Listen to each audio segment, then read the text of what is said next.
स्वर्णिम बंजारा इतिहास की इस तीसरी कड़ी में मैं प्रोफेसर अशोक पवार, डॉक्टर बाबा साहेब अम्बेडकर मराठवाड़ा विश्वविद्यालय औरंगाबाद आपका स्वागत करता हूं। और इस कड़ी में मैं आपसे स्वर्णिम बंजारा इतिहास की बंजारा संस्कृति के उत्पत्ति के इतिहास पर आपसे मैं चर्चा करना चाहता हूं। आपको पता होगा कि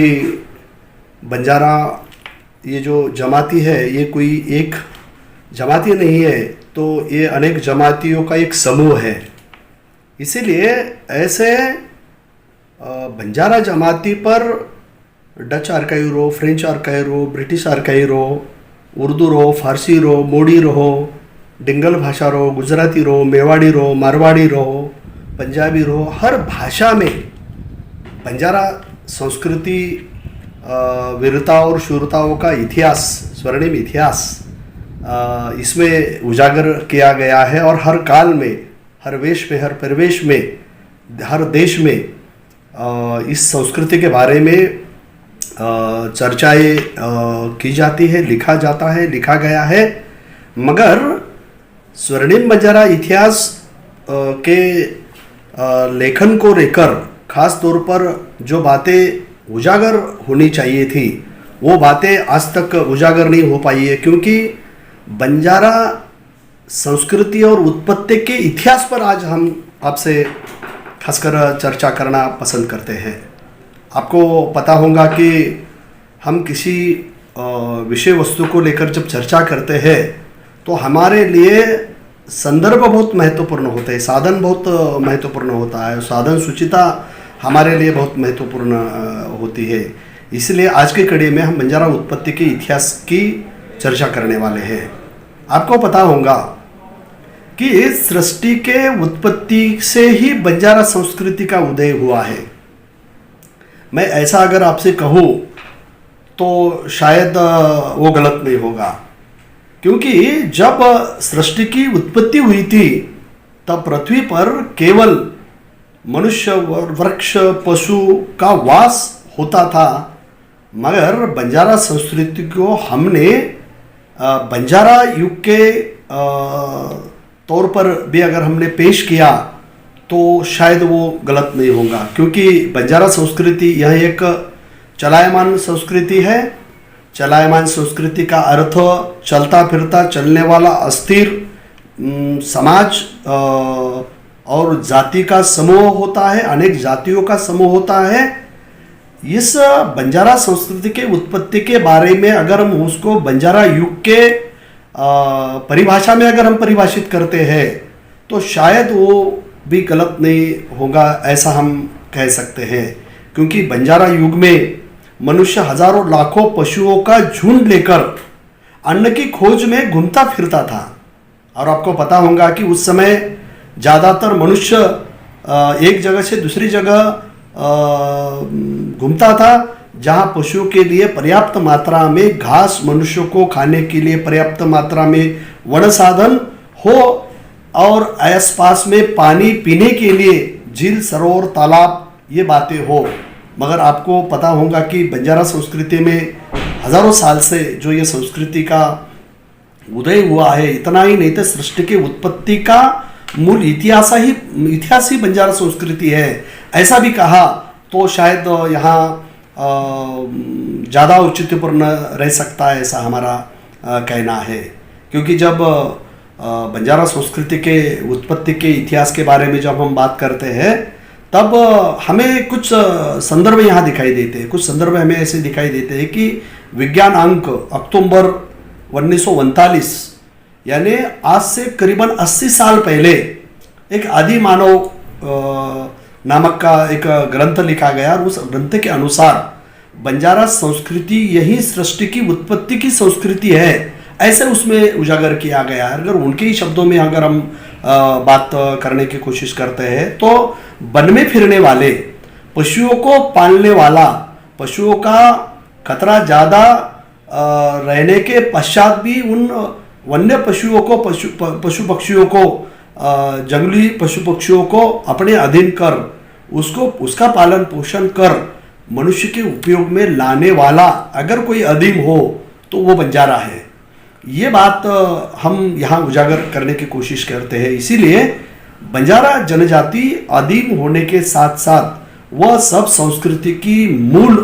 बंजारा संस्कृति है, ऐसा इसमें कहा गया है। अगर मैं इस संदर्भ को आगे बढ़ाने की अगर मैं कोशिश करूँगा तो आपको पता होगा कि the Mysore tribes and castes volume 2 में अगर हम जब देखते हैं बंजारा संस्कृति की उत्पत्ति के इतिहास के संदर्भ में जब हम देखते हैं तो नजूदया और अनाथ कृष्ण अय्यर इन्होंने the Mysore tribes and caste 2 volume में पृथ्वी के उत्पत्ति से लेकर बंजारा और लभान के उत्पत्ति का विवरण उसमें दिया गया है। हमें पता ही नहीं है कि उनको लेकर और उनके अनुसार नजोदया और अनंत कृष्णन अय्यर का ये कहना है कि जाम्बव द्वारा पृथ्वी की उत्पत्ति हुई थी, ऐसा उसमें कहा गया है। और उसके पत्नी का नाम जम्बू नेशा था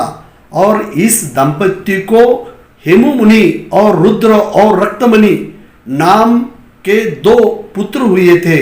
जिससे मडिंगा जाति का निर्माण हुआ। और ये जो 2 पुत्र के वंशज जो हमें दिखाई देते हैं तो ये 2 पुत्र के वंश को विभिन्न नाम दिए जाते हैं, जिसमें से कच्छप का एक नाम आता है और दूसरी तरफ कच्छप वंश का एक ध्वज नामक का एक वंश उसका आदिमानव या आदिपुरुष उसमें हमें दिखाई देता है, जिसमें से उन्होंने कहा है कि बंजारा संस्कृति का उत्पत्ति, ये सृष्टि की उत्पत्ति का अबोरिजिनल ट्राइब्स है। इसीलिए ध्वज का एक पुत्र कोदस था, जिसका पुत्र कर्ण था और उसका पुत्र कच्छप था। तो ये एक उन्होंने वंशावली का इतिहास उन्होंने यहाँ बताने की कोशिश की और जिसमें कच्छप के 2 पुत्र थे, जिसको एक थीड़ा और चाड़ा, ये 2 पुत्र थे। और चाड़ा के वंशज को कस्बों और गांवों की बसी हुई जनजातियां के तौर पर भी उन्हें यहाँ पेश करने की कोशिश की जाती है, जबकि भटकने वाली जनजातियां किसी दूसरे की वंशज है। थीड़ा के कुल 5 पुत्र थे, जिसमें नाथड़, जोगड़,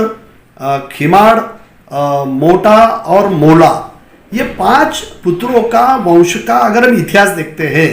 तो जिसमें पहले पुत्र की अगर हम बात करते हैं तो नाथड़, जिनके वंशज याग्री शैली के शिकारी थे। दूसरा जो जोगड़ है, जिसके वंशज जोगी थे, जो सुअर का पालन पोषण करते थे और वो अपने आप में घुमंतु थे। खिमाड़ जो है वह घुमांतु लोहार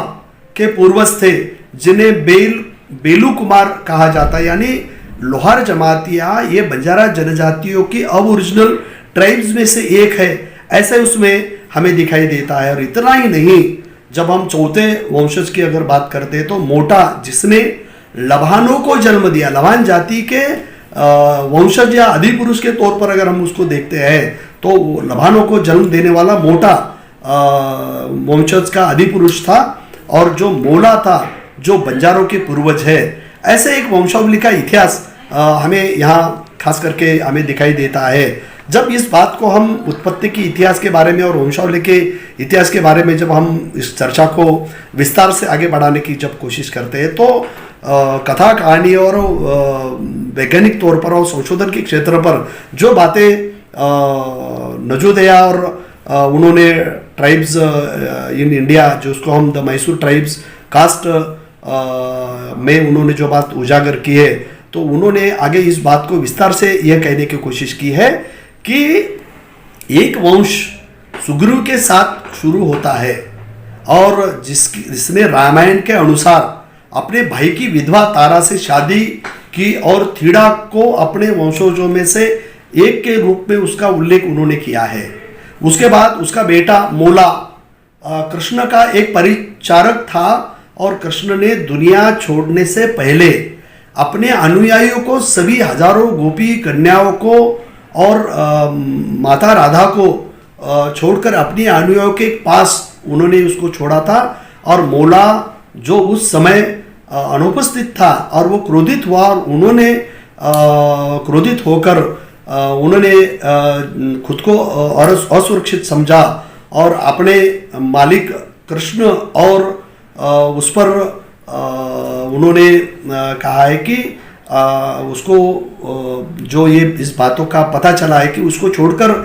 ये बातें सब तय की गई, तो उस समय उनका जो गुस्सा शांत करने के लिए खास करके माता राधा के नेतृत्व में और ये पांचों भाइयों के नेतृत्व में उनको नेतृत्व देकर ये बंजारा उत्पत्ति और वंश का इतिहास आगे बढ़ाने की कोशिश की। और वहाँ कहा गया है कि राधा मूला के साथ घूमने के लिए और उनका नेतृत्व करने के लिए सहमत उन्होंने जताई और दोनों ने अपनी पास रहने वाली संस्कृति, अपने पास रहने वाली न्याय व्यवस्था, अपने पास रहने वाली कलाबाजी, अपने पास होने वाला जो हुनर है, वो ज्ञान के क्षेत्र में रहो, विज्ञान के क्षेत्र में रहो, वो शिक्षा के क्षेत्र में रहो, वो न्यायदान के क्षेत्र में रहो, वो धनदान के क्षेत्र में रहो, अलग अलग क्षेत्रों में उन्होंने इनका नेतृत्व किया। और उन्होंने धनीजगढ़, बनोगढ़ और जगतगढ़ के राजकुमारों के सामने अपने कुशलता का परिचय दिया और उस परिचय देने के कारण उन्हें पुरस्कार के तौर पर जो बातें मिली है, वहाँ से लेकर 3 लड़के जिसको हम राठौड़ वंश, पवार वंश और चौहान वंश का जन्म उस समय वहाँ बताया गया है, जो सब कुल के वो पूर्वज हो गए और उन्होंने अपना अपना नाम यहाँ धारण कर लिया, क्योंकि चौहान, पवार, राठौड़ के पहले हम गोत्र के नाम से हम बंजारा का ओरिजिनल हम देखते हैं। और इन तीनों के तीनों ब्राह्मण कन्याओं से उन्होंने विवाहबद्ध किया और जो वयस्क होने के बाद अविवाहित रहने के कारण उन्हें उनकी जाति की प्रथा के अनुसार जंगल में छोड़ दिया गया। और कहा जाता है कि सभी बंजारे उन्हीं के वंशज हैं, जैसे कि कश्मीरी कवि, लेखक और डोंगरी भाषा के विख्यात साहित्यकार डॉक्टर जितेंद्र उधमपुरी जी ने बंजारा लोगों के चलायमान संस्कृति को दर्शाने के लिए जो कविता लिखी, जो बातें उन्होंने उजागर की है, उसमें से भी हम सब बातें हमें ध्यान में आती है। अगर हम उसको उस कविता का और मथितार्थ और साहित्य का मथितार्थ अगर हम लिखते हैं तो उधमपुरी जितेंद्र 1973 साड़ा साहित्य कला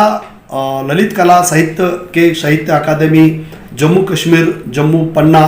147 और 48 पर हम जब ये बातें देखते हैं तो उसका विस्तार से वर्णन हमें यहाँ क्या होता है मिलता है। और इसीलिए बंजारा संस्कृति महाभारत में क्या स्थिति थी, रामायण महाभारत में क्या स्थिति थी, जैन काल में क्या स्थिति थी, बौद्ध काल में क्या स्थिति थी, मुगल काल में क्या स्थिति थी, सिख काल में क्या स्थिति थी, शिवकालीन इतिहास में बंजारा संस्कृति छत्रपति शिवाजी महाराज को उन्होंने खास करके सूरत के दोनों लूट में और आगरा की मुहिम में उन्होंने जो अपनी महत्वपूर्ण भूमिका अपने लदेनी, अपने कारवान के साथ उन्होंने की है, इस बातों की चर्चा हम अगले एपिसोड में यहाँ करने वाले हैं। और इसीलिए बंजारा संस्कृति की उत्पत्ति की इतिहास को लेकर हम सिंधु संस्कृति से उसका नाम जोड़ने की यहाँ कोशिश करते हैं, मगर सिंधु संस्कृति के इतिहास को उजागर करते समय कुछ तर्कों को लेकर हमने वो विचार यहाँ प्रकट किए हैं, मगर खास करके तथ्य को लेकर अगर हम बंजारा उत्पत्ति के इतिहास की खोज करने की अगर हम यहाँ कोशिश करते हैं तो उस उत्पत्ति के इतिहास में बंजारा यही जमात या जमातियाँ ये पृथ्वी और मानव आदि मानव के उत्पत्ति का